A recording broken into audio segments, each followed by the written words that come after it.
The chair calls the Education Policy Committee to order for Tuesday, February 25th, 2025. We'll have our committee LA note the roll. Is a quorum present? Yes. A quorum is present, and we'll get the approval of the minutes out of the way here. So Representative Gordon, have you had a chance to review the minutes for Thursday, February 19th, 2025? And if so, would you move approval of the minutes? I will move approval of the minutes. All right, thank you, Representative Gordon. Representative Gordon moves approval of the minutes. All those in favor, please say aye. Aye. Those opposed, nay. Motion prevails, and minutes for Wednesday, February 19th, 2025 are approved officially. All right, and before we start officially with our bills, we have a new committee legislative assistant, and I'd like to have her introduce herself, and then you just flick that on. Oh, okay. Hi there, I'm Kate Miller. I'm the new CLA temporary until Isaac comes back in a couple months. Yeah, I'm happy to be here, so let me know if you have any questions. Thank you. Thank you, Kate. She's doing a great job, and I'm happy to have you with us. So bills may be taken in any order. So members, today we're going to be discussing the issue of student attendance, chronic absenteeism, and truancy. Last biennium, the legislature established a legislative study group on this issue, and that study group produced the bills posted for today's agenda. Our plan today will be for Representative Keeler and Representative Bakeberg to co-present the issue and discuss the bills. We will also have some public testimony and member discussion. So Representative Keeler and Representative Bakeberg, I also believe you have one presenter with you, Matt Shaver, with a presentation. I will recognize either of you to begin, or we can begin with Mr. Shaver if you like, and then turn to both of you to discuss your work and your bills. So would you prefer to start, one of you two, Representative Keeler? Thank you, Chair and members. Thank you for the opportunity to talk about attendance today and having a robust conversation. I hope that this is a conversation that both sides can really engage in. Attendance is something that over time we've known is an issue, and we all agree that it's important for our kids to be in school. One, for the social component of it, but also for the learning component of it. And so just laying the landscape that this is going to be a decade's worth of work, if not more, because there's massive areas that we need to dive into. The other thing I want to be very clear about is that this has been a bipartisan effort from the very beginning. I can let Representative Bakeberg jump in on how we got to the task force or the study group, but just wanted to make sure that as we move forward today and moving forward when it comes to attendance and truancy, that we make sure we keep the spirit alive of being bipartisan and doing what is right for our students in Minnesota. Representative Bakeberg. Thank you, Madam Chair. I would just, maybe to give the committee, a number of you are new to education policy or to the legislature, and just kind of give some background about how we got to this point. And I would just echo what Representative Keeler talked about, that this is a starting point for ongoing conversations. And you'll see that we have 8 different buckets that we developed through a multitude of meetings, testimony from stakeholders. But it all started in education policy. And Representative Keeler brought a bill, and she started out by saying, this is not the solution. This is the starting point of a conversation. And we had some conversations previously where we would be sitting across the aisle and be like, wait a minute, I think we agree on this issue. Which, you know, frankly, in today's polarizing times, that doesn't always happen. And education is a place where we can find a lot of agreement. So she presented that bill. We had the formal conversation in committee that can be kind of clunky. And then we met and we talked through, and she actually took a bill that I had in the previous, in the 23 year, and she deleted her entire bill and took my idea, and we joked back and forth that she stole my idea, but it was collaboration. And that was just to establish a study group, because this whole idea is not going to be fixed. The chronic absenteeism issue that Mr. Shaver is going to just kind of give you a lay of the land a little bit. He educated both of us a lot. That's why he's here. But we're not going to fix this today. We're not going to fix it this biennium. There are significant reasons why kids don't come to school. And many of them are outside of the control of the legislature, to be very blunt. But I think this highlights what can happen when we kind of pull back the layer of partisanship and we talk about issues where we can agree. So, Representative Keeler and I have been in multiple spaces where, we see the world very differently. We've said that on a whole host of topics, but this one we can find consensus on. So what you're gonna see, I'm gonna turn it over to Mr. Shaver here, but I just wanted to set the landscape for what had happened, but also what can happen when we move forward together. And that would really be my challenge to anyone, frankly, to anyone, is, put this down and have a conversation, because you can find a lot of agreement on topics. And then at the end of the day, from an education standpoint, kids are impacted by the decisions we make here every single day. So when we make the decisions, when we have these conversations about chronic absenteeism and truancy, remember that these are real kids, real lives being impacted. So with that, I'm going to turn it over to Mr. Shaver from Ed Allies. Mr. Shaver, go ahead and introduce yourself for the record and begin. Chair Bennett, members of the committee, good afternoon. My name is Matt Shaver. I'm the Senior Policy Director at Allies. We're education advocates for kids. Thank you so much for the opportunity to have a couple of minutes of committee time today to talk about chronic absenteeism. I'm indebted to the leadership that I've seen from Representative Keeler and Representative Bakeberg on this issue. Getting kids into school, we've found, as we've done advocacy on this, is something that all folks throughout the state can come to some agreement on, because it's not an issue that is in specific pockets throughout the state. As you look at the cheat sheets that are right in front of you, every single community throughout the state is dealing with getting kids into school. And so I want to just talk a little bit about the scope of the challenge. This is the data that we brought to the legislature last spring. This is the data that Chair Pryor, Lead Cretia and Lead Bennett at the time, Chair Joachim, listened to and saw, and Representative Bakeberg and Representative Keeler saw as, hey, we got a real problem here. 30% of students in the school year 21-22 were chronically absent. And we'll talk a little bit about what we mean when we say chronically absent in just a moment. But I think oftentimes when we talk about education statistics, we can really get lost in the sauce of big numbers and percentages, okay? That 30% of students represents 236,101 kids.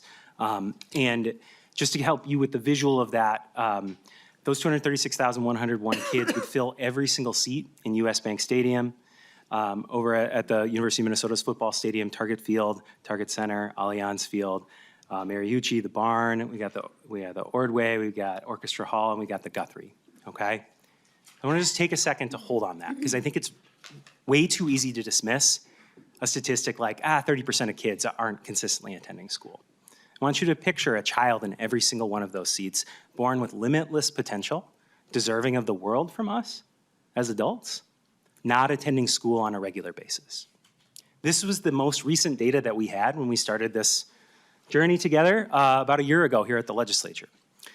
This was important because in 2019, these were not our chronic absenteeism rates in the state of Minnesota. Our chronic absenteeism rate doubled from 2019 to what we have in front of you here. Went through the legislative process, number of investments got made, number of bipartisan initiatives moved forward. And this fall, heading into August, we got some fresh data. And we saw some progress. This fall, the Department of Education reported that 25.5% of Minnesota students the following year were chronically absent, and that represents 199,185 students. I want to show you what that progress looks like.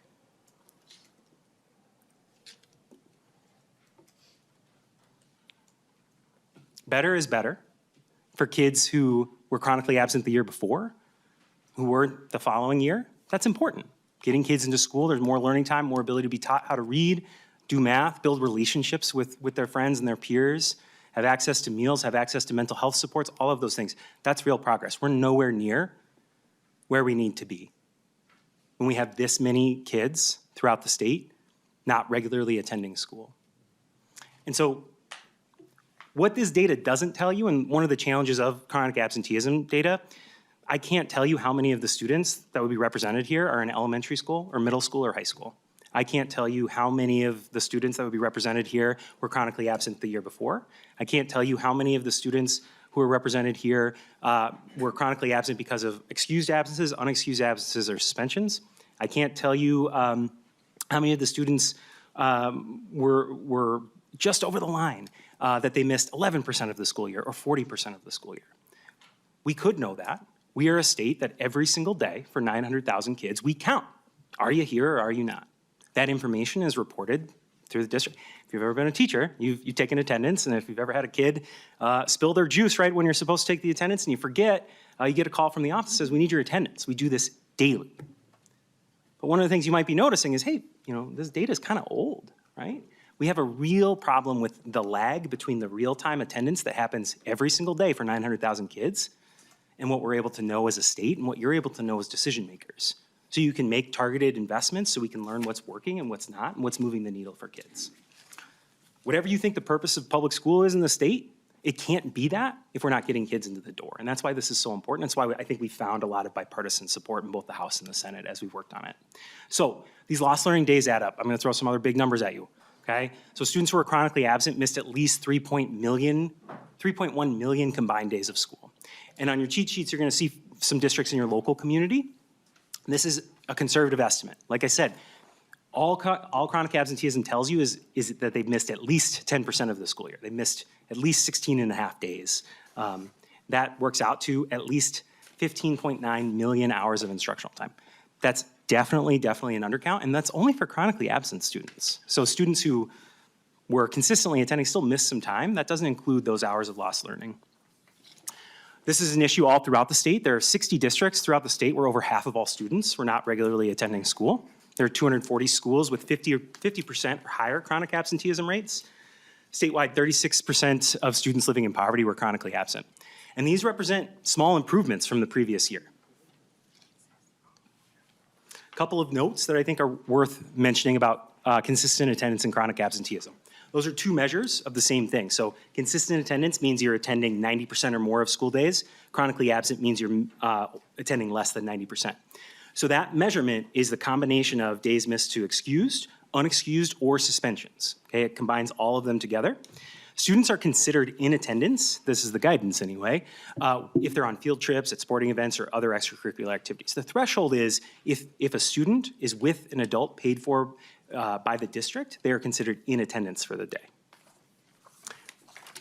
And only students who are enrolled at least half of the school year within their district are counted for this indicator. Okay, so there's some students that aren't counted because they've moved, they've changed schools, et cetera, et cetera. So there's a lot that we can know, but there's still more questions that we don't. For folks watching, legislators who are interested, like where do you pull up all this data? Just go to our report card, rc.education.mn.gov, go to North Star Consistent Attendance, and get your statewide, you can type in your district, you can type in individual schools. You can do a lot of comparison.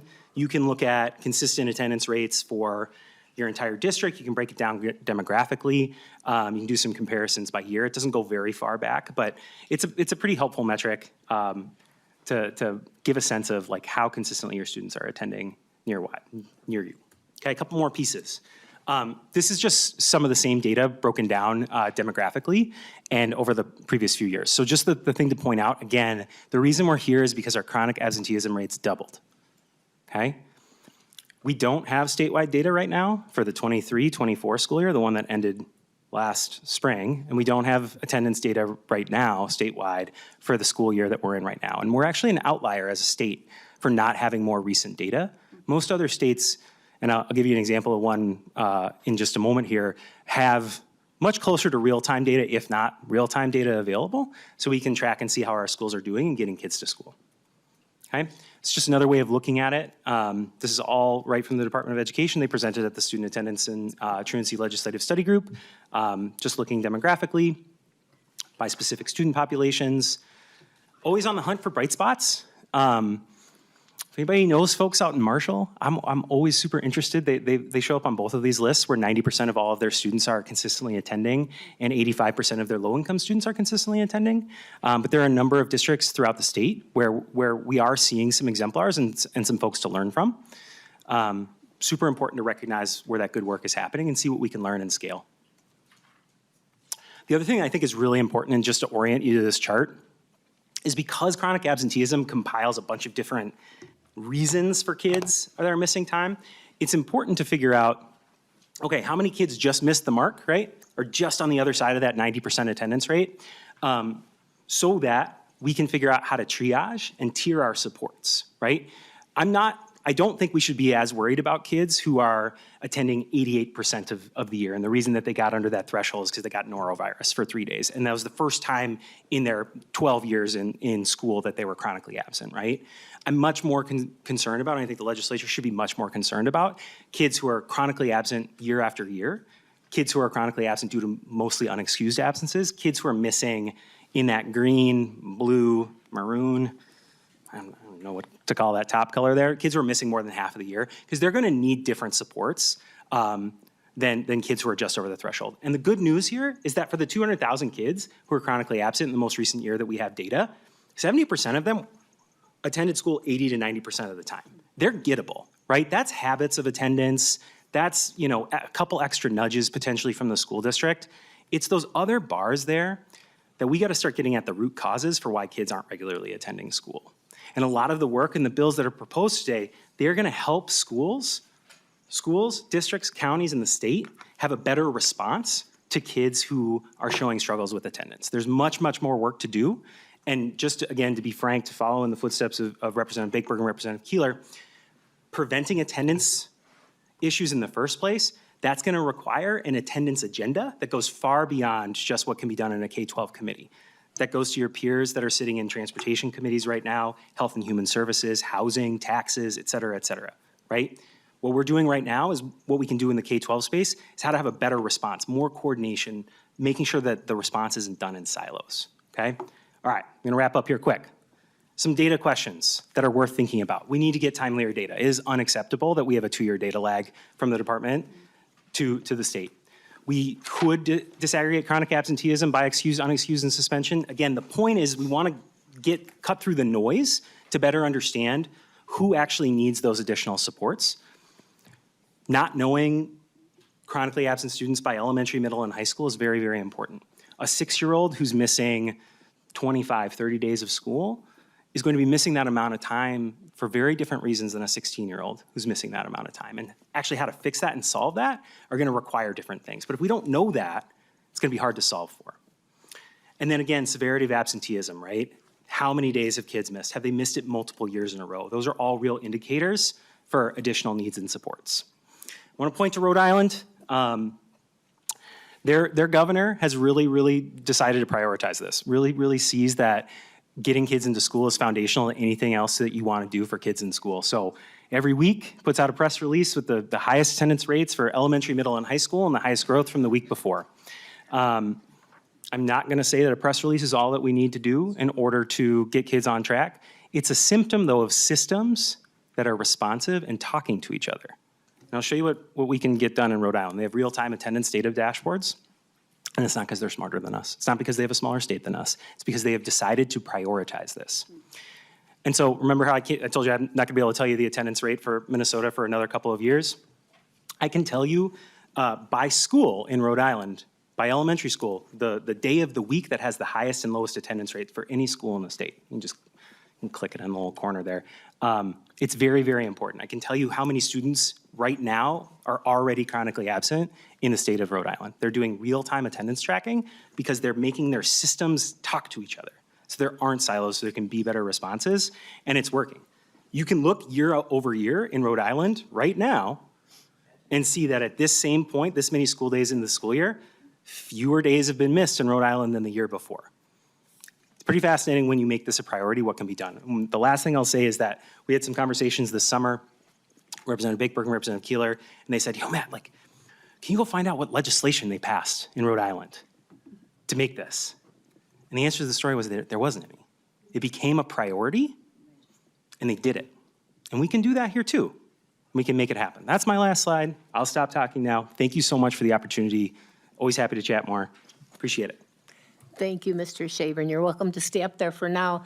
We're going to now turn to our bill authors to talk about, this is going to be a little different than normal. We won't go bill by bill here. We're going to allow them to discuss, and then at the end, we'll do some technical things to move these bills. So who would like to start? All right, Representative Keeler. Thank you, Chair and members. I think we're going to just take a quick minute to go over the recommendations that we landed at when we had our study group, just to kind of lay the groundwork of where the bills came from. Representative Bakeberg and I will just do this together quickly. We've done it in a couple other areas, so I think we can do this rather quick. So what happened was we came together with stakeholders across the state and had ongoing conversations. Representative Lawrence was a part of that with us. And I will say it was a very engaging process.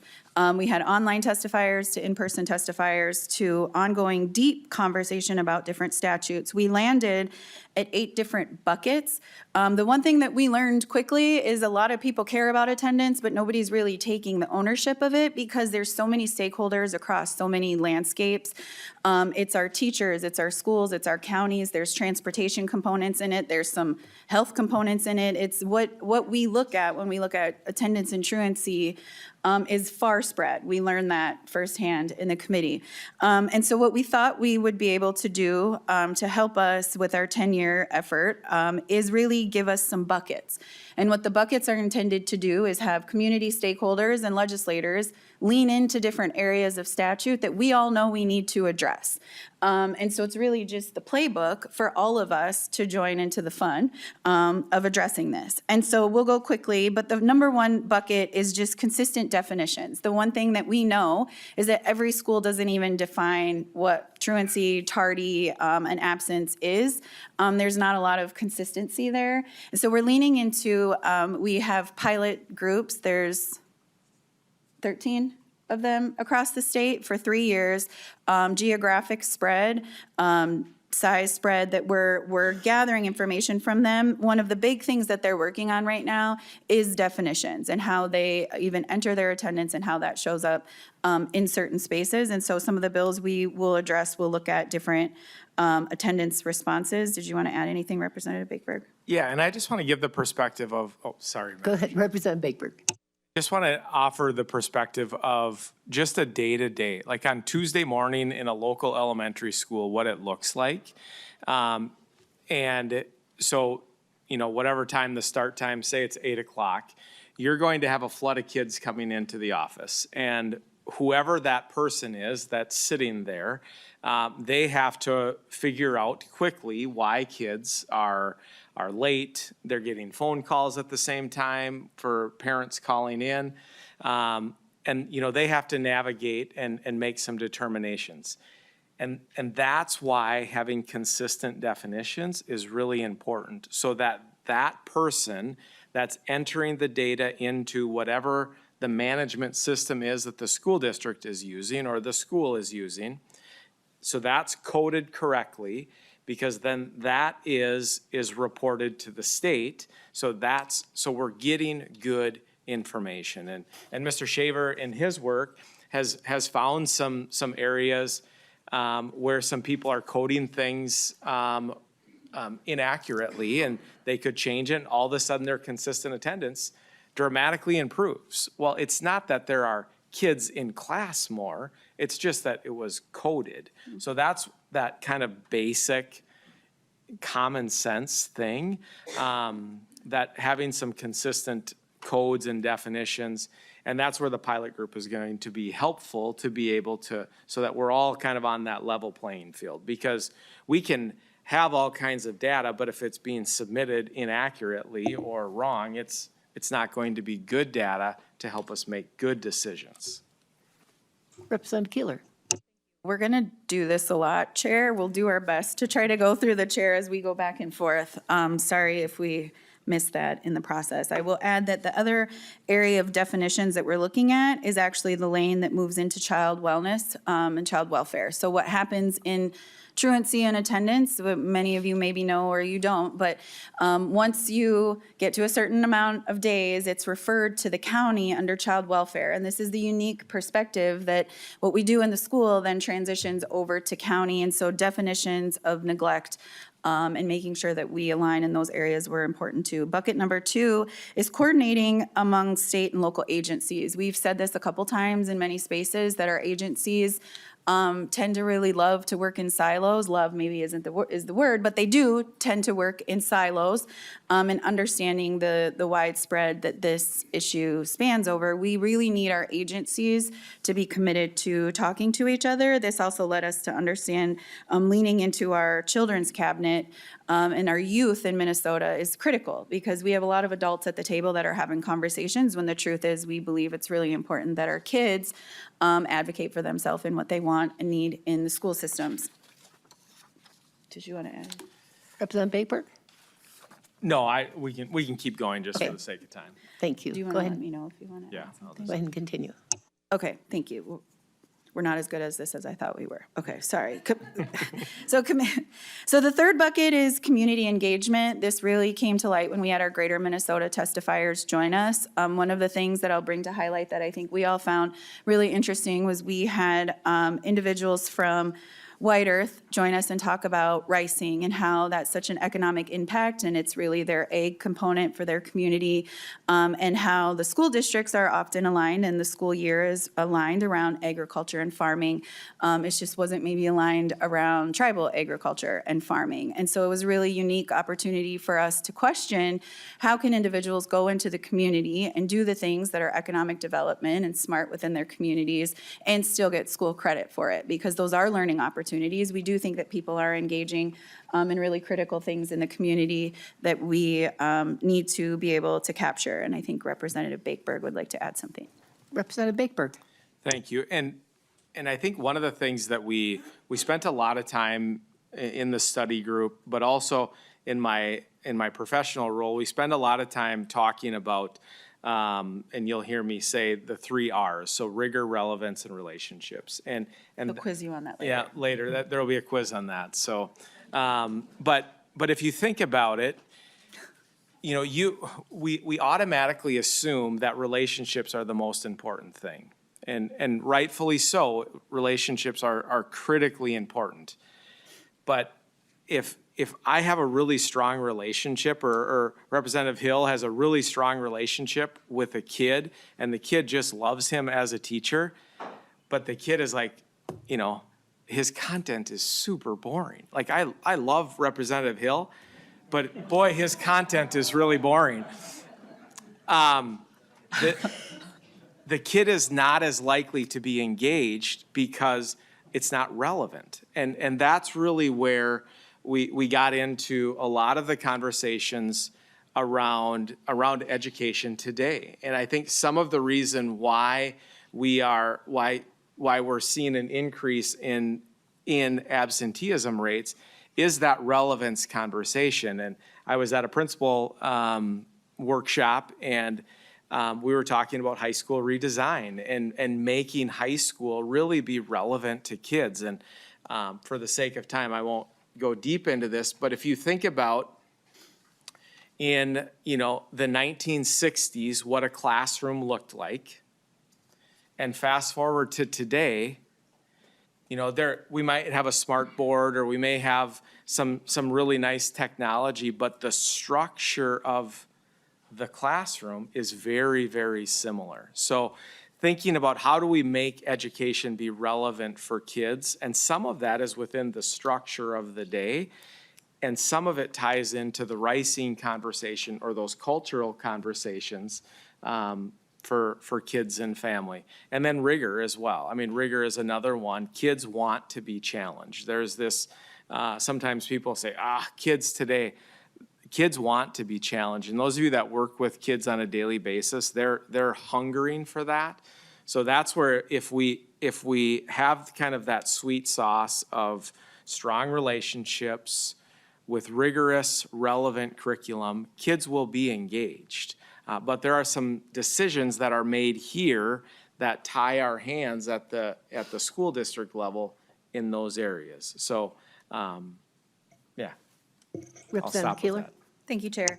Bucket number 4 is some MDE specific recommendations. I think we'll go into that a little bit more with our bills, but similar to what Mr. Shaver was saying, we would like to know where we stand percentage-wise, because we don't need to spend a ton of time on those kids who are just barely over the limit. It's really those chronically absent, continual annual kids that we would like to be able to put more of our services in. That's bucket 4. Bucket number 5 is this increased data sharing between schools and counties. So like I mentioned before, what happens is your attendance record then gets sent over to counties, and then there's this county back and forth conversation. Anybody who works in schools understands this. When we've had many conversations with school districts and counties that say that there's this like hiccup when we talk to each other. We're trying to dig down into that. Is there actually privacy issues that we need to share? We know we need to be protective of kids' data, but we don't want to be redundant in getting information, especially sensitive information from families. And so bucket 5 is really taking a deep dive in our privacy with kids, but also being able to share adequate information back and forth with that. Bucket 6 is dedicated staff, which this was an interesting conversation. Many of you know, I spent a lot of time in the school district doing everything but being a teacher. I was the sub-coordinator, which thank everybody who does that job. That is not the best job in the world. I was also the front desk individual that welcomed your kids when they were tardy or late to school, and I served as an Indian education liaison. And so what I know is that we're having a lot of conversations about adding more social workers and more high-level licensed staff in our schools. And I think we really, for effective and efficiency with our money, really need to explore what these liaison and support system roles can be in our school system. I think liaisons are really the heart of relationships, and we don't need high-level licensing. So if you think of getting qualified individuals in schools, we just think it's a lane that we can really explore. If anybody's been a liaison or any type of support staff or teachers who have leaned on support staff, they're really critical parts of this this entire population, but trying to figure out how can we bridge an individual to do the work with both the schools and the counties without having these really high licensing requirements. Representative Bakeberg? Yeah, if I can jump in on that. I will just tell you that oftentimes there are amazing people within our communities, and they are not able to meet a licensure requirement. So when we say that they have to have a licensure requirement, we are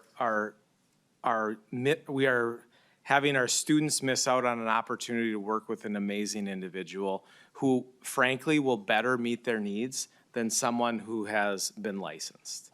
So we have to think differently, and we have to move beyond having to make sure that everyone has a certain license. And, we have some opportunities, and we met about some different pathway programs. Representative Mueller and I serve on the labor and workforce. That's going to be a hard lift for some of our outside groups. They hear me say that, and they're going to be very nervous about it. My challenge is we either hire someone, and to think about this, we either hire someone who's going to be a really good fit for kids and knows those kids really well, and maybe they don't have a license, or oftentimes we're not able to find someone. That's the reality for schools. So let's think differently, let's think creatively, and empower our local schools to be able to serve the needs of kids. Representative Keeler? Thank you, Chair. And bucket number 7 is all around transportation. That was one of the big things that came to light, along with many other things, but was the actual act of getting kids to school. If any of you sit on the transportation committee, there is a lot of statutes that align in there as far as like the 2-mile radius for kids getting to school, who can pick up kids. You know, a lot leans on our principals. And again, thinking outside the box a little bit, who else? I mean, Representative Bakeberg's a principal, and I visited his school, and I'm sure that there's better things that he should be doing rather than going out and physically picking up kids. And so there's a lot of language that we can dig into when it comes to the transportation component, making sure that kids are safely arriving to school and getting home or their location after. Then the last bucket, did you want to add anything on that? The last bucket is bucket number 8, which is the community supports.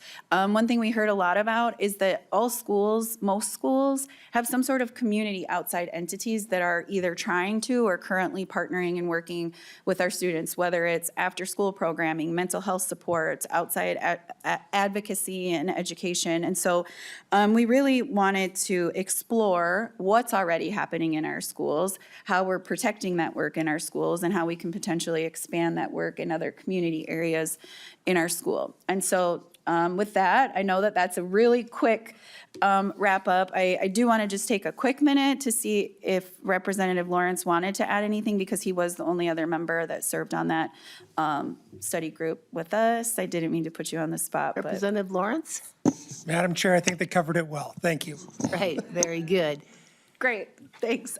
So with that, I think if we're okay, we'll move on to the bills that we have in front of us, unless we want to move on to any member questions regarding the 8 buckets.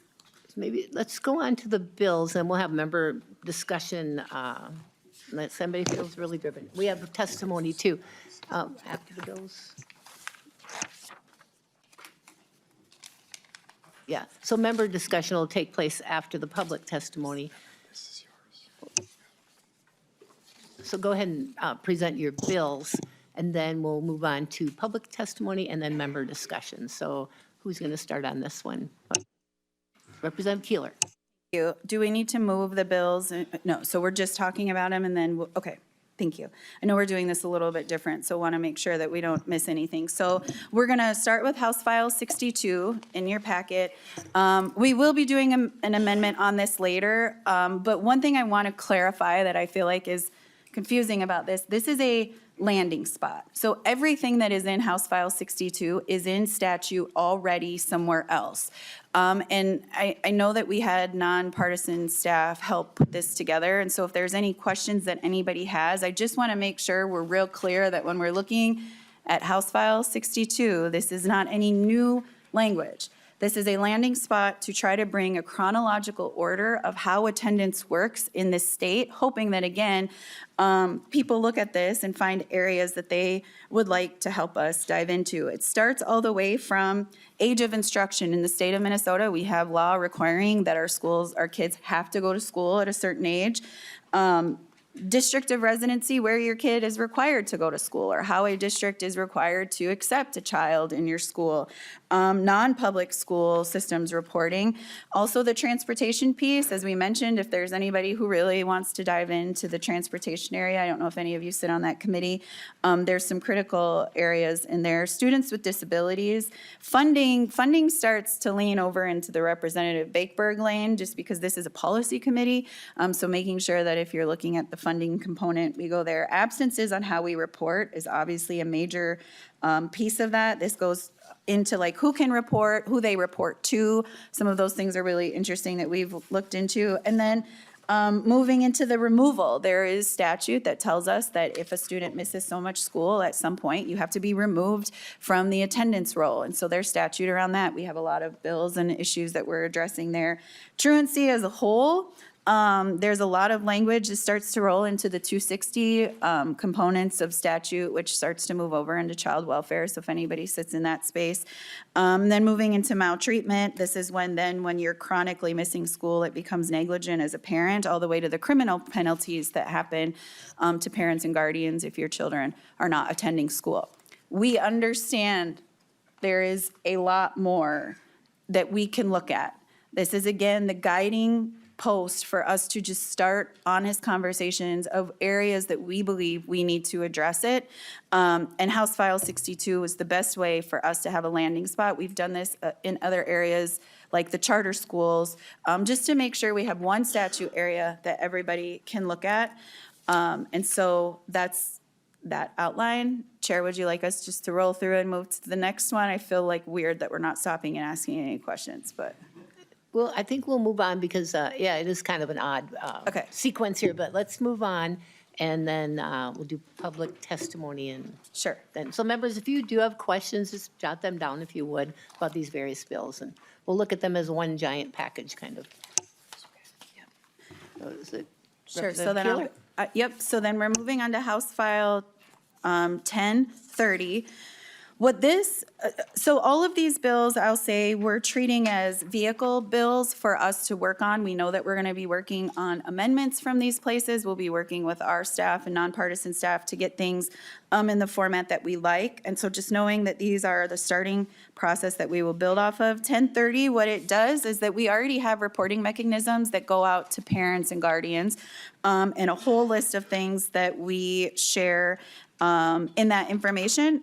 You look on the last line, point 2.13 and 2.14, we're just asking that on that information that's sent out to parents is that we're adding the snapshot of their attendance. Because we talk a lot about it, and I think Representative Bakeberg has brought this up in other spaces, that it's one thing to see on a snapshot if your kid is struggling in math.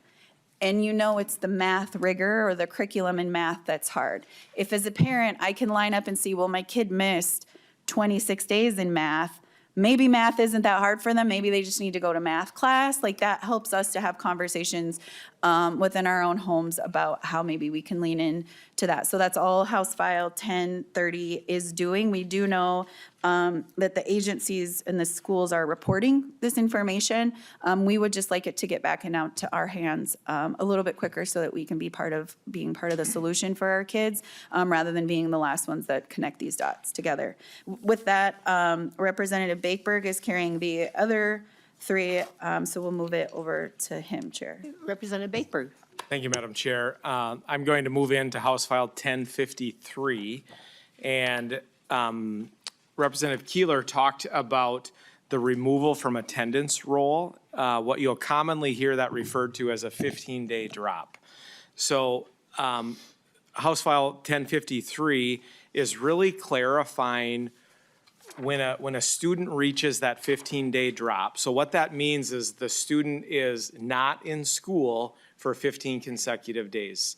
Now, it makes a lot of sense from a funding standpoint that we as a school district or school districts should not be collecting funds for kids that are not there. That I understand that. The issue at a very basic level with that statute, and it's subdivision 9 on House File 62 if you want to read the language.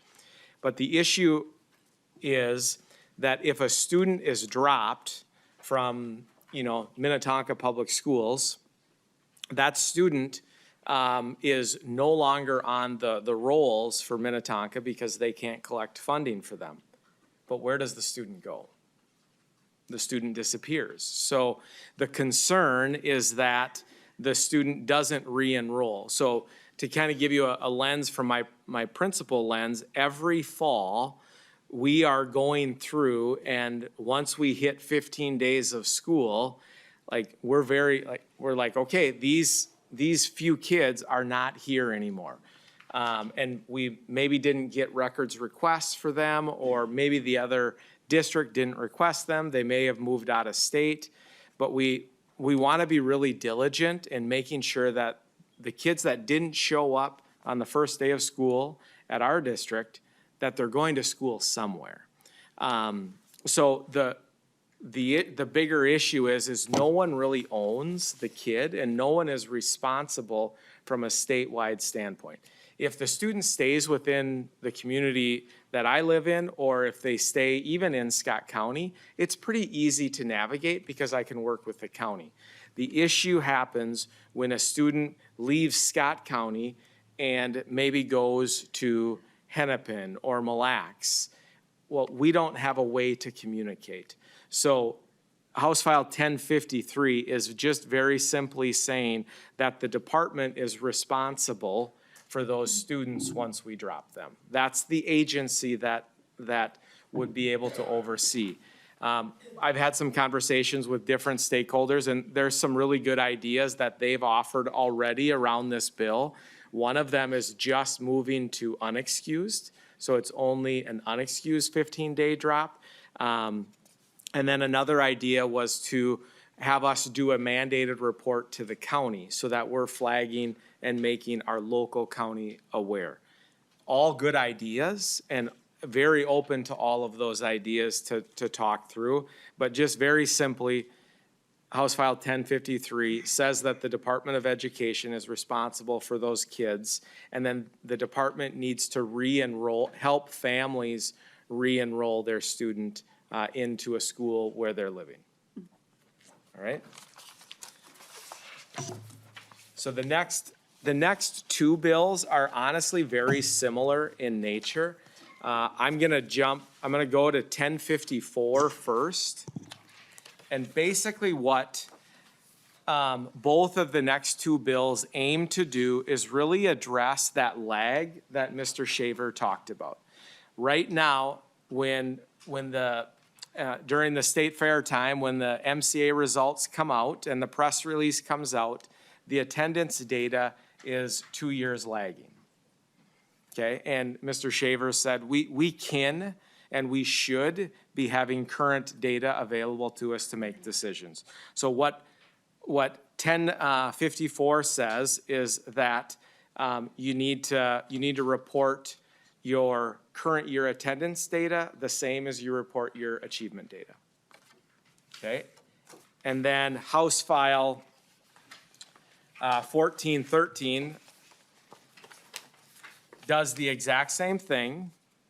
It also adds a definition of consistent attendance within the statute. So it just provides a lot of clarity. I want to recognize Ms. Parra for her work in patience, I should say, with us about, well, what about this and what about this? So what it does is just that the department would need to post consistent attendance data for each school year no later than September 1st. And that would just match what they're doing for achievement data. So the MCAs, those statewide results would be for current year. That gives us good data legislatively, but also at the school district level to make the best decisions. So those are the three bills that I had, and the 5 bills as a starting point. So I would just turn it over to you, Madam Chair. Okay, so we're ready for a public testimony then, I'd say next. So how we'll handle this, we have 4 testifiers. I'm going to call their names right now and just ask them to come sit in the chairs behind the testimony desk there. So Jessica Webster, Aaron Sandmark, Ashley Hightower, and then whoever from the Minnesota Department of Education is here. And what we'll do is we'll start with Jessica Webster with legal aid, and then the others can kind of be ready to roll here. And go ahead and state your name for the record and begin. Thank you, Madam Chair. Members, my name is Jessica Webster. I'm a staff attorney with Legal Aid, also representing the Minnesota Disability Law Center. We represent Minnesota children and youth who have low wealth statewide. First, I just want to thank Representative Keeler and Representative Bakeberg for this heavy lift on a very complicated topic. I have one narrow concern that we testified about before session that I just wanted to mention today. I think Representative Keeler would tell me, take a breath. This is a 10-year effort. Not everything has to be fixed right now, so I totally get that. And I get that there may not even be an amendment this year, but I just wanted to raise it. So Legal Aid has this narrow concern that I think fits in the bucket around dedicated staff and coordination. And it's just that we don't want children with disabilities to be referred to child protection or unenrolled where their disability explains why they've been absent. I think Representative Bakeberg, talked about whether unexcused absences might be a new concept in the count or whatnot.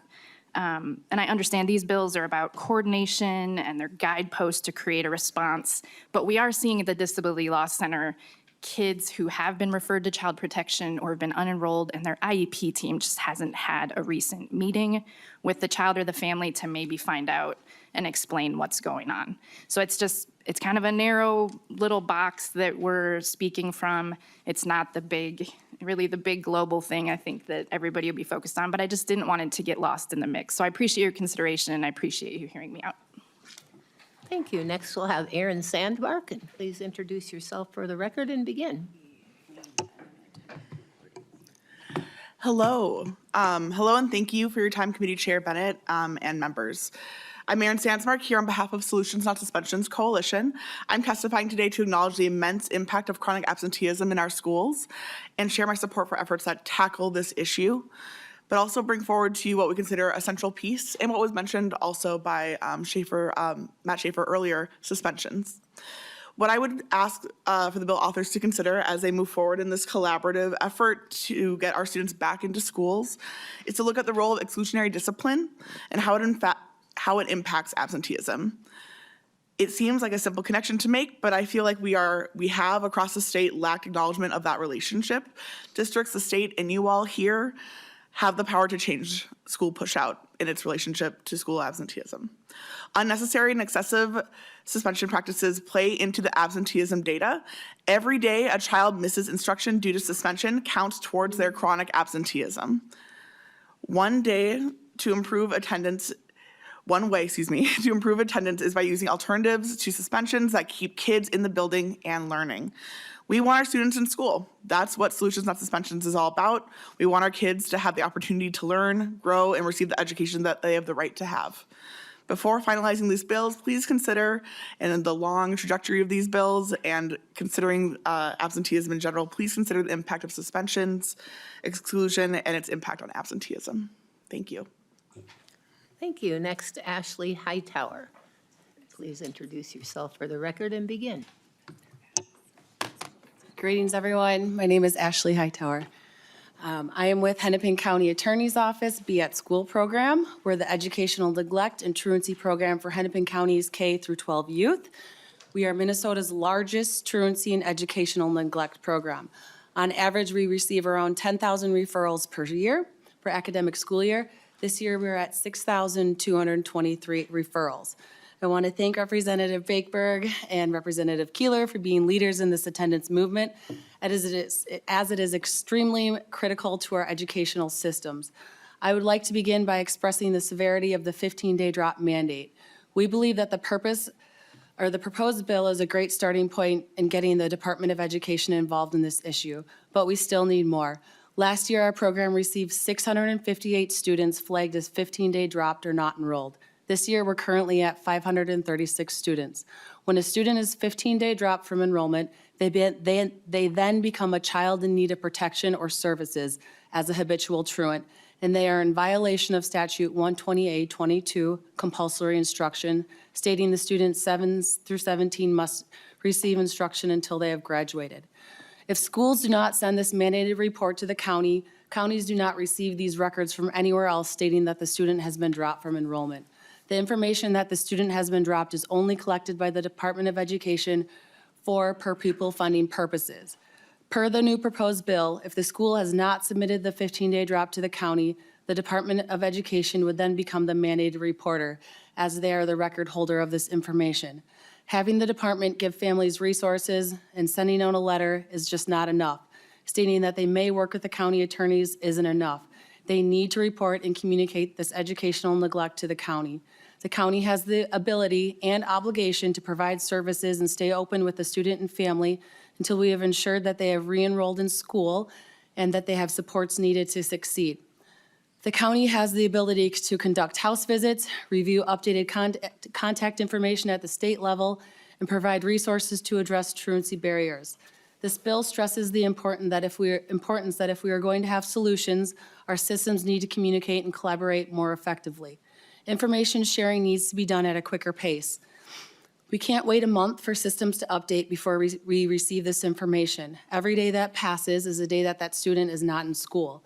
We receive reports for students that have been out of school for not just 2 weeks, 2 months, but sometimes for several years, all because our systems aren't talking to each other.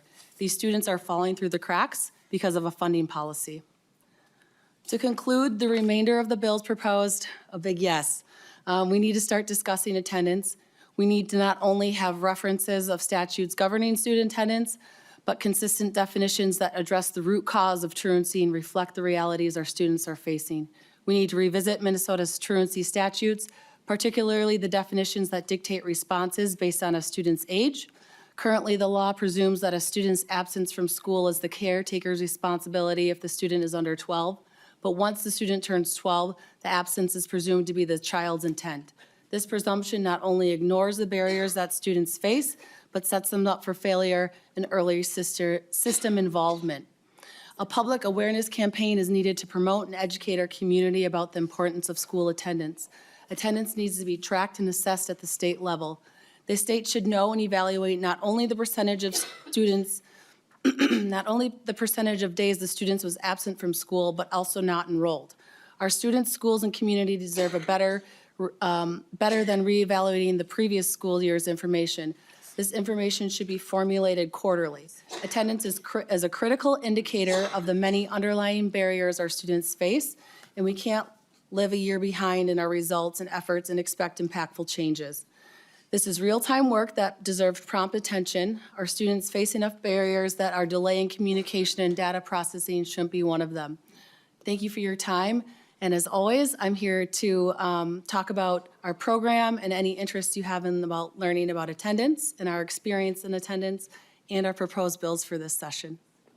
Thank you. Thank you. And then we have somebody here from MDE, I believe. Go ahead and state your name for the record and begin. Absolutely.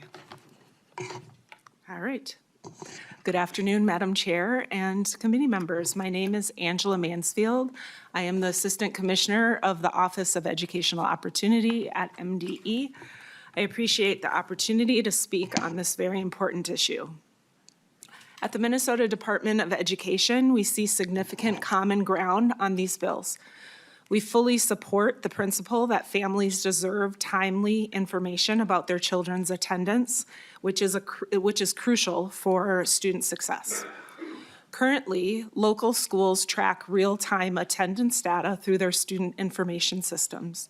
They have established strong relationships with families and understand the local context necessary for effectively addressing attendance challenges, making them uniquely situated to share this data with families. Attendance is a crucial focus area of our Compass statewide support system, and through Compass, we are publishing an attendance guidebook, and providing regional support to districts to promote consistent attendance and decrease chronic absenteeism within our Minnesota MTSS framework for continuous improvement. One key strategy involves guiding districts to use local attendance data to enhance student-family-school relationships. Schools equipped with accurate records and community insights are ideally positioned to promote re-enrollment or connect families with relevant local resources when students unenroll. As we develop statewide solutions, we also recognize the critical need for uniform definition of consistent attendance and valid systems for reliable reporting. This standardization ensures comparable data across districts, facilitates effective evaluation of interventions that are at play, and maintains the information's utilities for families and policymakers.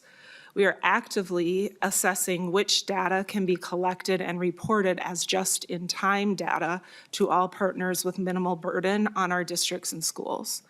We're really excited to collaborate with this committee on strategies to support our districts and schools in their ongoing attendance and re-enrollment efforts. I appreciate the consideration and time and happy to answer any questions that might come up. Thank you very much. So that is the end of our public testimony. So what we're going to do now is move on to member discussion. And members, if you have a question, please catch the eye of Ms. Miller here, and she'll write your name down. And before we do that, I just have a clarification question, actually, I'd like to ask. And it has to do, I don't know if it'd be Mr. Shaver or our bill authors, but does the attendance definitions that are currently in place, does that include chronic tardiness. I just remember as a teacher, first grade, we had, once in a while, you'd have a student who was chronically an hour late, and that was reading instruction. So does it include that, or is that something we just need to address? I just want to know what we're talking about as we're talking about attendance. Mr. Shaver, did you want to address that? Madam Chair, great question. I'd also love to hear from Representative / Principal Bakeberg on how y'all talk about it at the middle school level. This is one of the big learnings, I think, from the work that we've done, is that we've found that even within the same school district, schools are coding tardies completely differently. And it makes the data noisier and harder to understand. That there are some school districts in the state, is it an hour late that counts as a tardy? Is it a half day late that counts as a tardy? Do those tardies end up counting? If you add enough of them up together, do they end up as an unexcused absence or not?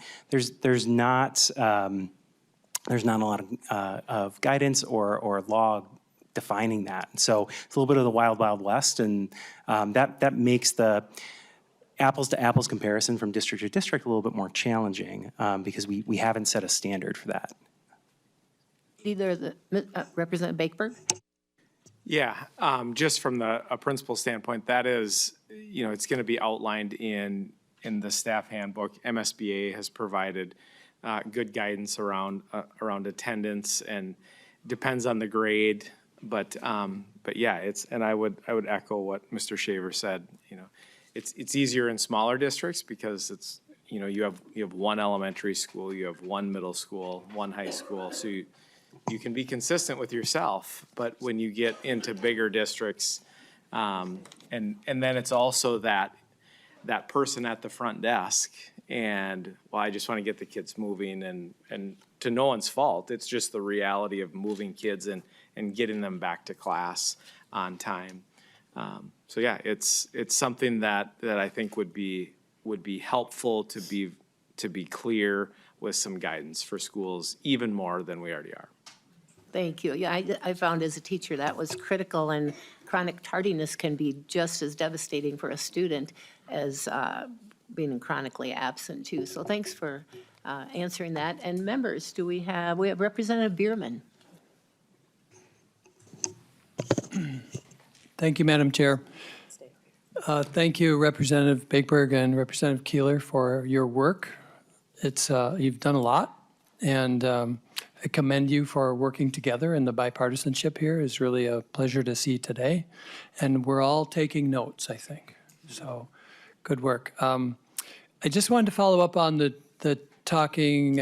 discussion you had on, was it Maryland, the state that did the? Rhode Island. Rhode Island, okay. I just wanted to learn a little bit more about that. Certainly, having learned that or discovered that, you would have dug in a little deeper into how they actually did that. You said they didn't have a bill. And so I'm just really interested to learn more if that's something we could replicate, because we don't need to reinvent that if they're doing it well and if that movement is afoot. Thank you. Looks like Mr. Shaver is going to take that one. Mr. Shaver. Madam Chair, Representative Bierman, thank you for the question. Can we and should we, I think are two different things I'm thinking about in response to your question. We absolutely should. Do we have the capacity and the willingness and the urgency to do that? That's not a question for me to answer, right? It was Rhode Island State Department of Education who decided to make that happen and to stand that up.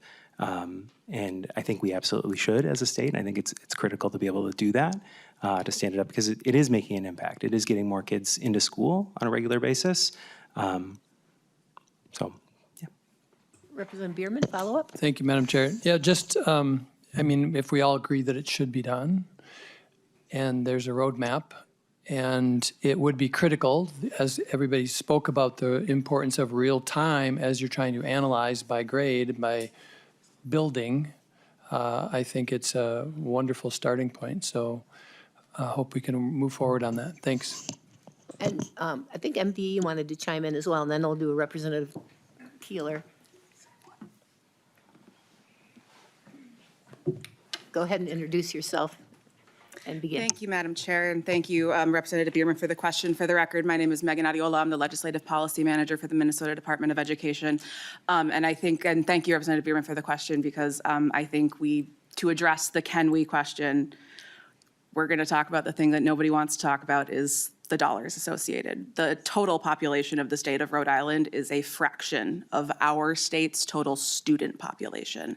So when we're talking about the number, the amount of work, it is massively different. And we are happy to consider, modeling what this could look like. What would the real dollars be? But it would be a creation of an entirely new data system, training all of our school administrators, all of our principals on how to use it and report efficiently and consistently.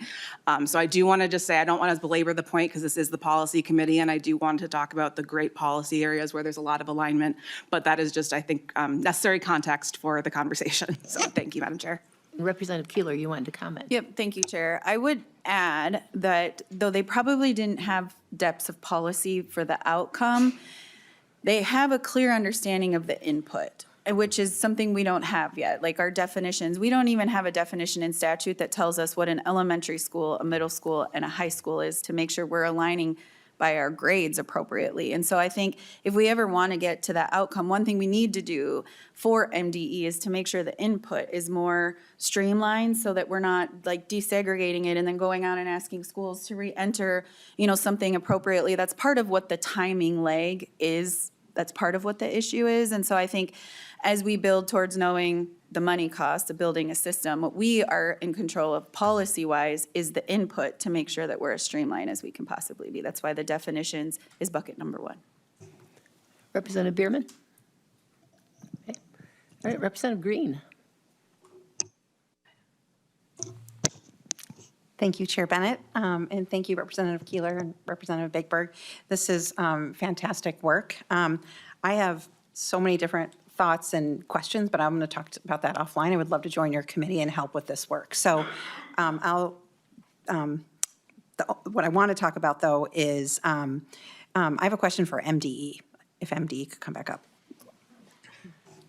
Thank you. All right, go ahead and introduce yourself for the record again, please.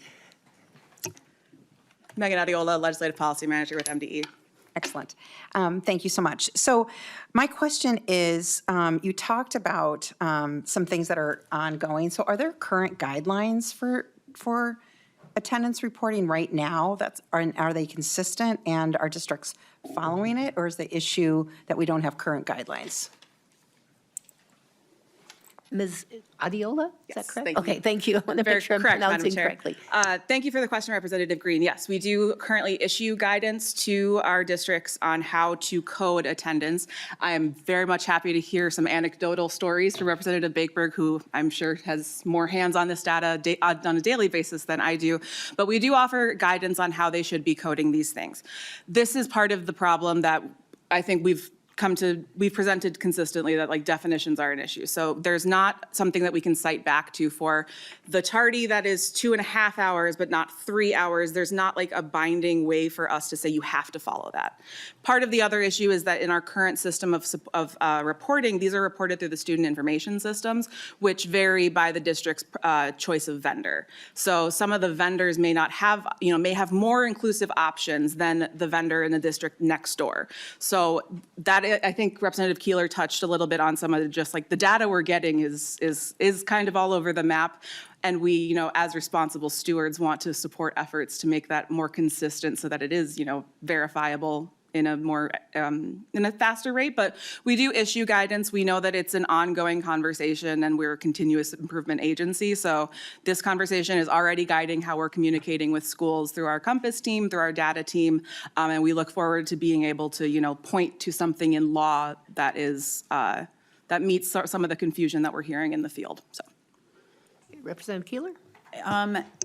Yes, I don't want to interrupt your questions, but I do think that Mr. Shaver actually has a prime example for a district that he helped change their attendance rating based on MDE's guidance around an individual. I think it's important for us to understand how in real time some of the guidance can change some of the data. Mr. Shaver.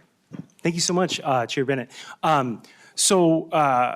a district, I'm going to try and leave the name out just because it's not really relevant, but one of the 15 largest districts in the state happened to correspond with somebody who does attendance work for them because we've been involved in all of this. And they had reached out asking about different attendance reporting. They'd noticed some other districts were reporting it a little bit differently, and that, you know, if they reported it like another district, their consistent attendance data would improve by 5, 6, 7%. And, you know, I'd asked them if they had taken a look at MDE's implementing ESSA consistent attendance FAQ that was posted on MDE's website in like March of 2019, where it talked about this definition of in attendance. This is in one of the bills that are being considered today, that if a student is with an employee of the district, they're considered in attendance for the purpose of chronic absenteeism and consistent attendance. And I got this response back from a person who is very smart, very good at their job, who just said, I'm flabbergasted. I have to change all of these codes. We've been doing this wrong this entire time, and our attendance rates are going to be better because of that. That's one of those, like, that's heartwarming but bad stories of a system failure, right? These are very smart people working in very large districts who, because we don't have clear definitions in law, are lost. Right? And the impact is on our kids, right? Like if we're coding attendance incorrectly, we're bringing kids closer to involvement with county level workforce, right? Level sanctions, right? We're misdirecting resources, right, for kids who really need it the most if those definitions aren't clear. And we got to go beyond something sitting on a website somewhere to make sure that's very clear. And I think that there's a role for the legislature, humbly, that can help set that in stone for districts. So we have apples to apples throughout the state. You represent Keeler. I would just say if districts want to look at that page, it's really helpful to start, I mean, like, some of the things we don't need to do legislation to make the changes on. Some things districts just need to take it upon themselves to look at some of these frequently asked questions and then align them. And we may be surprised at how far we will get in the state by just schools leaning into those 2019 frequently asked questions. So, thank you. Thank you, Representative Green. Thank you, Chair. Yeah, thank you so much for those answers. That was great to kind of just get a better feel for what the inconsistencies throughout the state and what we can do to move this. And then my second thought and question is just about, you know, this is the business of education. And I know that in my experience as a board member, the earlier that we educate and the earlier we talk about things and make things just how we do things, the better it is. And I saw in here a lot, like you have chronic absenteeism year after year. And so I would push back a little bit on MDE, on the campaign in Rhode Island. I have dug into that campaign. My background's in public relations and marketing work and branding work. And a lot of that is just education, and education throughout the entire state, and a clear message, and educating families and students about the importance. And so I think you can educate, I would think, well, I know you can educate if you have a clear message to this. It's going to cost you the same if you do 5,000 people or 100,000 people if you're using all the same mediums. And so I wanted to just put that out there. It's more of a comment than anything. If you want to reply and respond, you can. But that's how I would love to look at this and join the team to help. Did anybody want to comment? Representative Bakeberg? I would agree. I mean, I think you know, whether you're communicating to 5,000 people or whether you're communicating statewide, a lot of the avenues for communication that we use today, you're going to use the same tools. So I would join you in challenging the department to, you know, to help us move forward together. So. Representative Green. Thank you, Chair. Just one more quick question. And I think, too, that what I like about the approach that you guys have taken and what you've brought to us is it's very comprehensive. It's a very complex issue, but it's looking at every single angle. There's not one silver bullet that's going to fix this. And so I don't think this is something that falls on local control only. I think there's a role for local control, but I absolutely think this is a statewide issue, and it impacts everything. It impacts our students' mental health, which we hear all of us talking about. It impacts academic achievement. It impacts families and relationship and purpose, you know, which is what, so just my last comment there. So thank you. Thank you. Representative Mueller. Thank you, Madam Chair. And my question is for MDE. If they would come up, please. Thank you. Sorry, Ms. Adliola. I think you anticipated me, however. So let me just give a little bit of context before I ask this question. I attend a conference every year that kind of goes through legislative, education, educators and legislators and what's going on around the country, and this was the #1 topic. Chronic absenteeism was the #1 topic. Number 2 was literacy, FYI. So this is the #1 topic. And states that are doing this well have the ability to kind of have clear leadership from the departments of education and the ability to give empowerment to the local entities to create innovative ideas. So having both of those prongs together, clear guidance from the DOE for the local schools, but also incentivizing innovation so that they can create those plans that will work with their communities. So I just wanted a clarifying question, Madam Chair.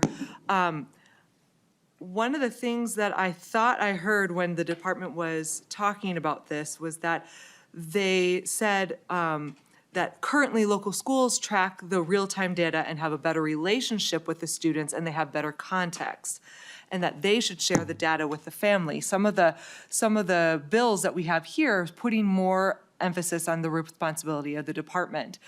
So my question is, first of all, this is something that's been going on since 2019. How many people at the department are dedicated working on chronic absenteeism, since obviously this isn't a new issue that has cropped up just in 2025? Now, let me also say, sorry, Madam Chair, I do understand that a pandemic happened and the world fell apart. Like, I get that, but this isn't new. So how much time of the 500 people that are working at MDE are focused on chronic absenteeism? Ms. Adliola. Thank you, Madam Chair, and thank you for the question, Representative Mueller. Any opportunity I have to be able to elevate the great work that our MDE staff are doing is exactly why I want to be here. So currently, our attendance efforts are largely led by 2 of our divisions at our agency. So our Compass, I am not going to get the acronym right, but it's continuous improvement statewide supports, working in close collaboration with our Minnesota Center or service cooperatives and regional centers of excellence.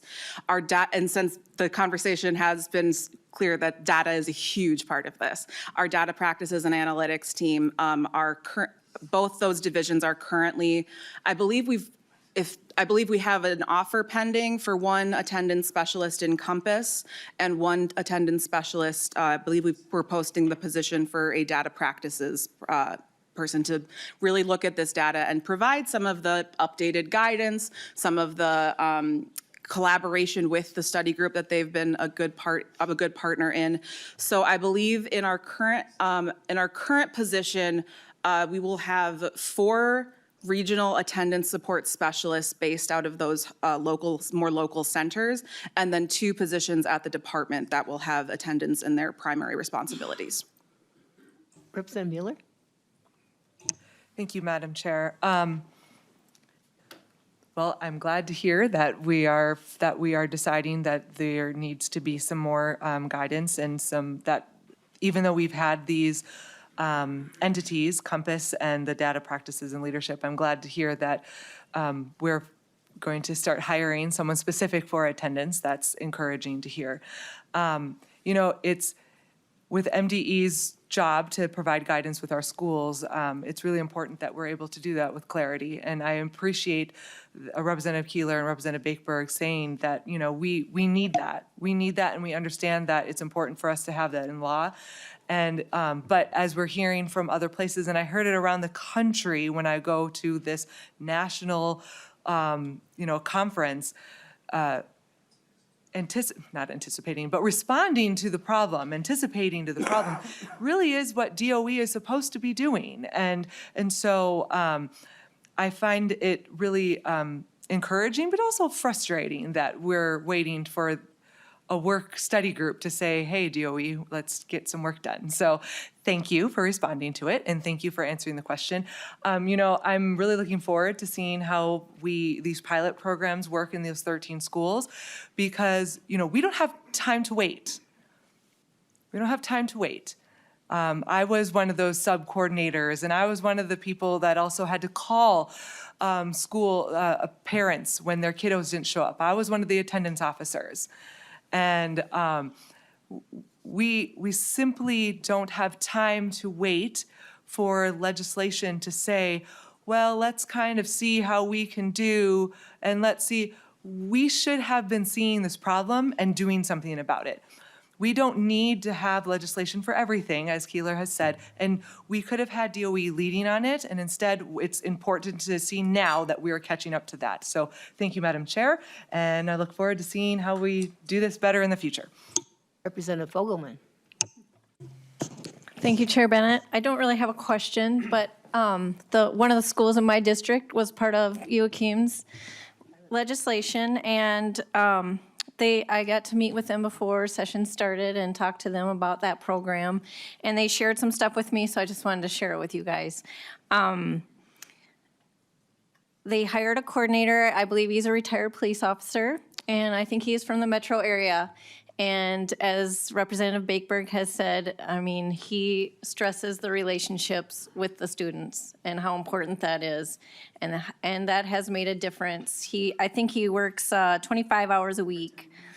The struggles they have is still working with the parents, I think, is one of their biggest struggles. But they have been able to, he said, from when he started at the beginning of the year to when I was there in January, he really talked about the relationships he's built with the students and some of those chronic absentees or late ones. And the biggest problem they have is that we have a lot of immigrant students, and they are working, and they are working full-time jobs, some of them. And they're working overnights. So that's what's causing the late to schools or the not coming at all. He does go to pick kids up. He makes a lot of phone calls to the kids, and again, it's just continuing on that whole relationship building. So I hope that, I can share this with you guys too if you want the results of what they said. I'm more than happy to share that with you, but I think it's important to know, and I appreciate you guys bringing this forward, so thank you very much. I know there is a report coming out later this spring, so we'll hear more on that too, but thank you for sharing that. Representative Hill. Thank you, Chair Bennett, and just want to send a message of thanks to Rep. Keeler and Rep. Bakeberg for this incredible work and shining a light on this important issue here in Minnesota, in every community in Minnesota. I have two quick questions, and the first one is designed more to highlight some of the work that I know that has been ongoing, but I wanted to make sure that people present here today were able to hear more about it. I want you to talk a little bit more about the voices that you've brought around this question, not just internal voices. I'm thinking about different groups like school counselors, school psychologists, case managers, et cetera, but community groups and community leaders that you've engaged. I know you touched on it, but I really think that's an important part of this story. And then one short follow-up, Chair. Who would like to take that one? Sure. Representative Keeler? Yeah, thank you, Chair. Thanks for the question.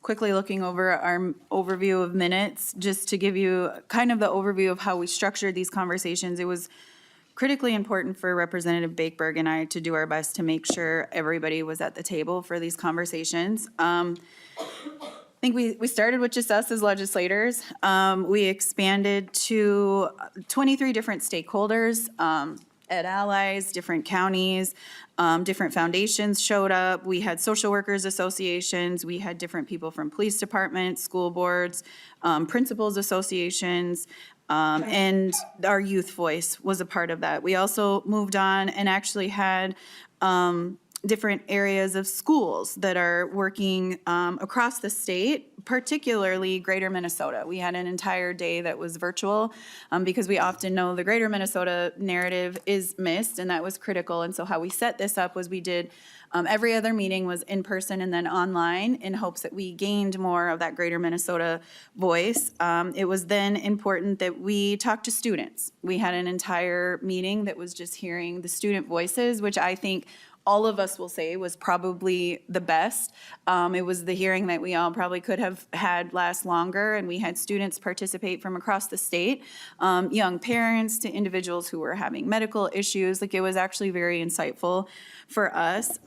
We did have conversations, particularly with the pilot groups. We had them talk to us. Oh, she left. But to highlight what they were doing. So we learned about the different unique things that each group was doing. And then we've always had the agency alongside us with some of our critical stakeholders. I think, who else do you want to add? Bakeberg, I'm sure that I missed people. Representative Bakeberg. Yeah, I just wanted to highlight, we tried to dig into some of the connections between counties and school districts. And the Shakopee School District is doing really good work with Scott County. So they came in October and shared the work that they were doing. And what we made a goal of, we were on site, but then we also did virtual because we wanted to make sure that, and we went back and forth. We would do an on-site meeting and then a virtual meeting so that we were sure that we were reaching into every space across Minnesota that we could.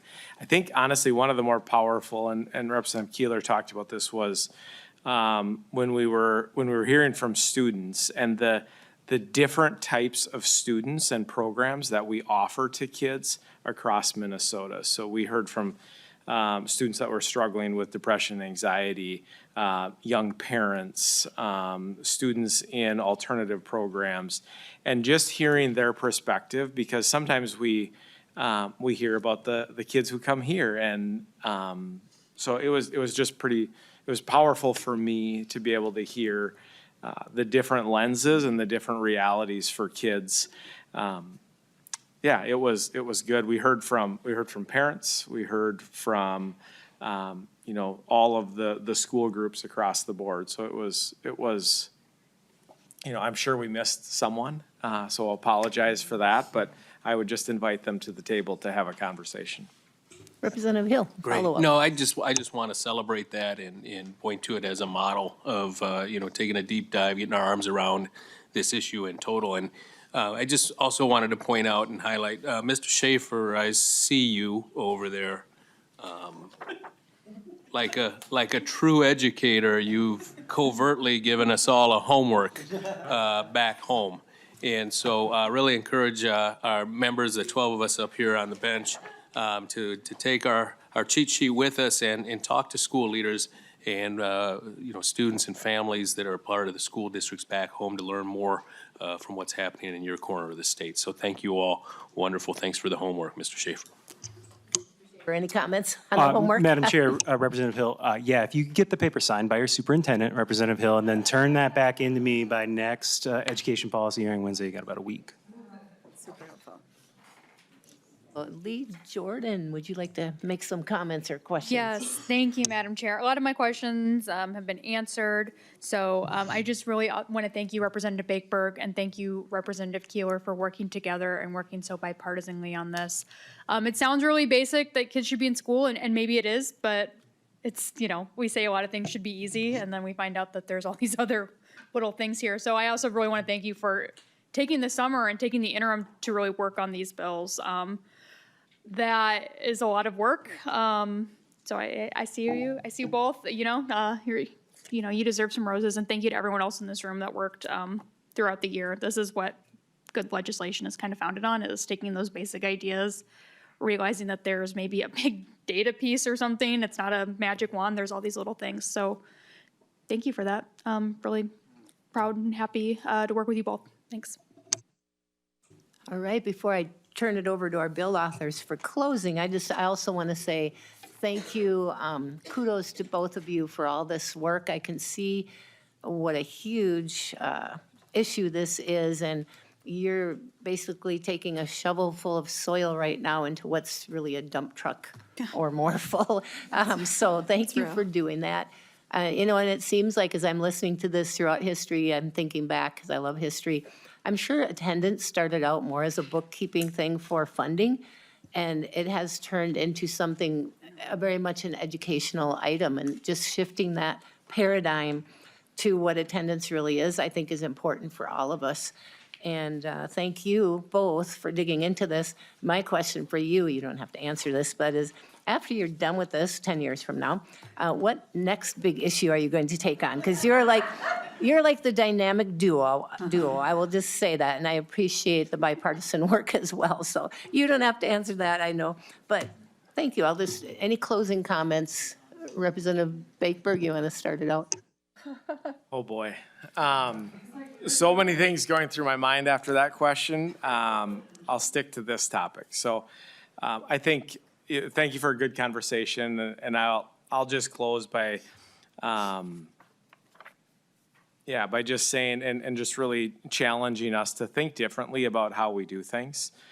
Just because we've always done it one way doesn't mean it's right. And you know, we talked about some of the licensure pieces and getting good people, the right people in front of kids really matters. I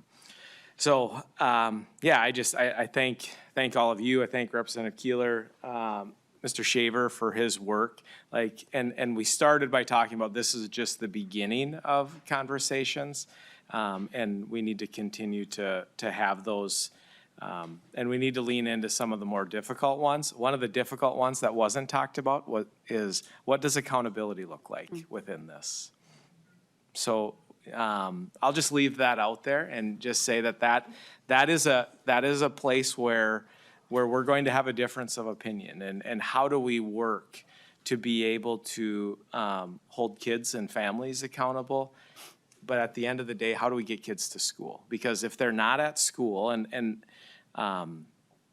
this is really what it boils down to for me. If a kid is not at school, they're not learning math. They're not learning to read.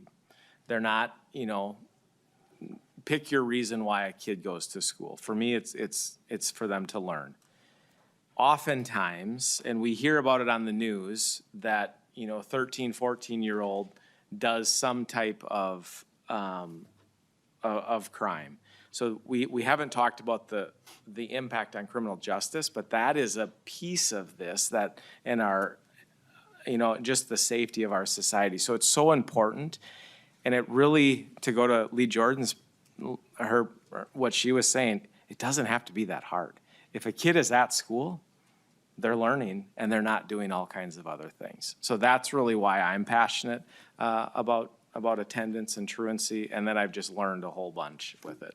So, Representative Keeler. Thank you, Chair and members. And again, thank you for providing us the opportunity to have this conversation in committee. Representative Bakeberg and I have spent a lot of time together in the interim talking about this, meeting about this, deep diving from honest spaces from both of our lanes of professional work prior to being in the legislature. So thank you for allowing us the opportunity to talk about it. I have said from the very beginning in my time in the legislature is that it's important for us to find slivers of commonality.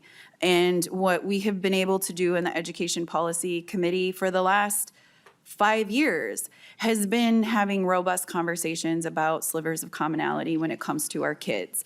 And I do want to use this as the example. Representative Bakeberg and I, he mentioned it, we don't align on a lot of things outside of this lane, but we've made a strong commitment to the kids and the future generations of Minnesota that this is important enough for us to put other things aside and work honestly and genuinely together for the betterment of our kids.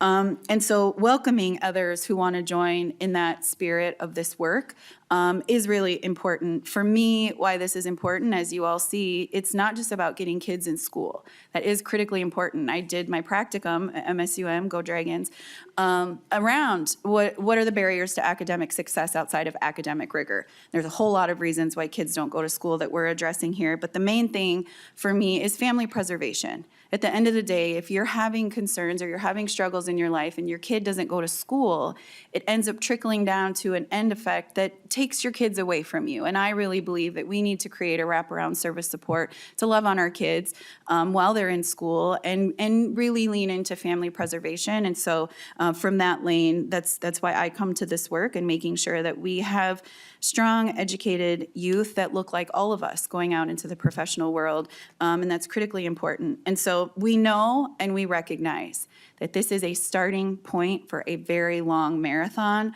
And as we all know in the marathon world, like it takes training, it takes a team, and it takes all of us to come together to get across the finish line for the kids of Minnesota. So thank you all. For those of you interested in joining us, we would love to have more conversations.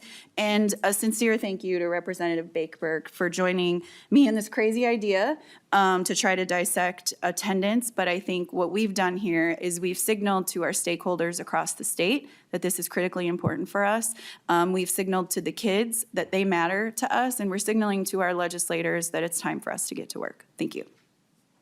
Thank you, and thank you to our bill authors, our testifiers, and members for a great discussion. And now I'm going to move into some housekeeping things so we can get these bills moved. And so everybody understands the intention of this is we are going to lay these bills over, not to end them or anything, but actually the work will continue. And then Representatives Keeler and Bakeberg will bring back kind of a final bill, or maybe a couple if it ends up, we was talking with Lee Jordan, possibly the policy, if we have policy we can send right to the floor. We could do that without having to send it to another committee like Ed Finance. But the finance one's possibly a separate bill. We'll let you two determine that when that time comes. But just so everybody knows, that's the intention of this. They're going to work on it and bring it back before us. So I'm going to start with Representative Keeler's author's amendments. So, and actually, you don't even have to say anything, except the committee will in a second. Representative Keeler moves House File 62 before the committee. Representative Keeler moves the A1 author's amendment. All those in favor say aye. Aye. Those opposed say nay. The motion prevails and the amendment is adopted. The chair lays over House File 62 as amended for possible inclusion in an omnibus bill or further consideration at a later date. Then we have Representative Keeler moves House File 1030 before the committee. The chair lays over House File 1030 for possible inclusion in an omnibus bill or further consideration at a later date. Representative Keeler moves House File 1053 before the committee. The chair lays over House File 53 for possible inclusion in an omnibus bill or further consideration at a later date. Representative Keeler moves House File 1054 before the committee. The chair lays over House File 1054 for possible inclusion in an omnibus bill or further consideration at a later date. Representative Keeler moves House File 1413 before the committee. The chair lays over House File 1413 for possible inclusion in an omnibus bill or further consideration at a later date.